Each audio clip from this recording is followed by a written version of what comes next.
A three-judge bench of the Supreme Court, headed by Justice D.Y. Chandrachud, today disapproved the central government's vaccine pricing and procurement policy. The bench primarily noted that the states have to procure vaccines from these private manufacturers like Serum Institute and Bharat Biotech at a price that was higher than what central government will purchase these vaccines for.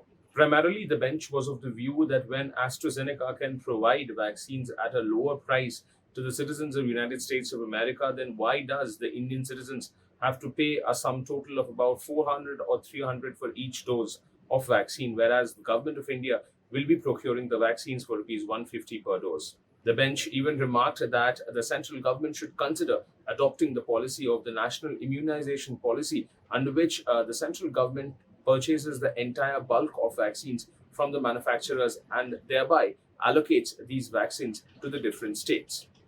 As of now, the procurement policy is such that the 50% that is being purchased by the central government will be administered to the citizens who are 45 years and above, and the states have to purchase the remaining share of 50% from the private manufacturers and administer the vaccines from the age group of 18 to 45. The Supreme Court has today also made it clear that the government of India should also consider invoking Section 92 of the Patents Act, thereby citing COVID-19 as a public health emergency and thereby issuing compulsory licenses so that the drugs like Remdesivir, Fabiflu, etc., which is in shortage currently, can be produced on a mass scale without fearing any kind of litigation or lawsuits. The government has today also made it clear that Rule 90 and 20 of the Drug Price Control Order gives the power to the central government to regulate and to also put a cap on the price of drugs and medicines, and that the government of India should consider doing that in the wake of a sudden increase of certain medicines. One of the primary questions which the three-judge bench asked the central government was that how can private manufacturers of these vaccines be left to determine whom should they sell how much quantity, and how the question of equity can be left to the private manufacturers. It is at this point that Justice Chandrachud strongly urged the government of India to adopt the national immunization policy. The Supreme Court also sought to know what kind of steps was the government taking to ensure that the health and the medical facilities available to the doctors and the medical staff and workers working during the COVID-19 pandemic is sufficiently protected.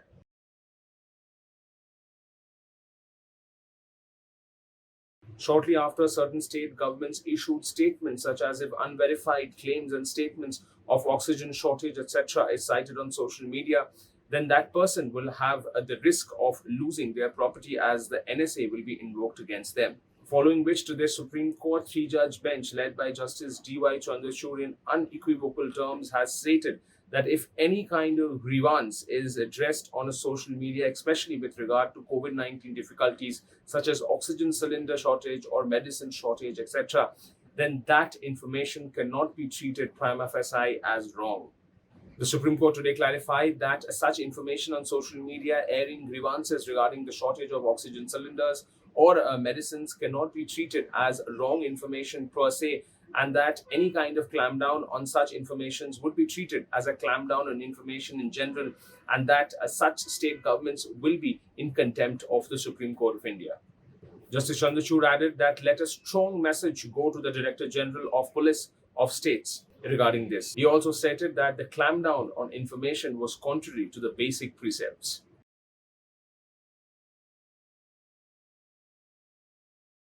The Supreme Court today posed several questions of importance to the central government to ponder in regard to the Suo Motu COVID-19 crisis.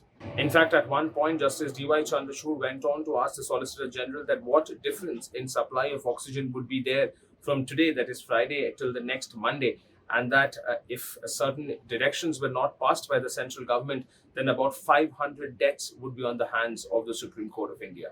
He clarified that when the top court of the country is hearing a matter, it is only possible that some difference is made on the ground. Some of the questions highlighted by the Supreme Court before the central government was: can a mechanism be developed to show real-time updates as to how much allocation is being given so that which hospital has how much oxygen can be tracked? Will one state get priority access over another in getting the vaccines? Centre says 50% will be procured by state for vaccines. How will the vaccine manufacturers ensure equity? New variant of COVID-19 is not getting detected in the RT-PCR tests. Medical centers are driving away patients without positive report or charging high sums. How is this being regulated? What is the policy of the state? Is the central government considering invoking Section 92 of the Patents Act?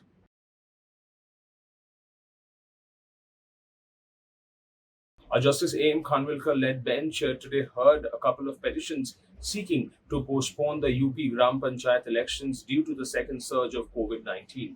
However, the council appearing in this case informed the bench that the Gram Panchayat election got over today in Uttar Pradesh and that there could be no stopping the elections due to COVID-19. However, on the day of counting, the COVID protocols could be maintained. At that point of time, Justice A.M. Khanwilkar sought to know if the State Election Commission was present in the Supreme Court hearing. Since the State Election Commission was not served in this particular case, the State Election Commission would be served today, and the Supreme Court would be conducting a Saturday hearing in this case tomorrow morning at 10:30. Today, eminent jurist and former Attorney General Soli Sorabji passed away in Delhi after battling with COVID-19. Before the Supreme Court hearings for the day began, Chief Justice of India N.V. Ramana condoled Soli Sorabji's death and stated that it was indeed a very sad day for the institution, that Soli Sorabji was no more an eminent jurist and a lawyer. Soli Sorabji had appeared in a number of landmark cases, including Keshananda Bharati, S.R. Bommai, and Menaka Gandhi. He was born in 1930, enrolled at the bar in 1953. He was designated senior advocate by the Bombay High Court in 1971. He was the Solicitor General of India from 1977 to 1980, the first non-Congress government at the centre. Well, that's all from Supreme Court today. Do stay tuned with Supreme Court today on Monday as well. And don't forget to like and share bharatbench.com.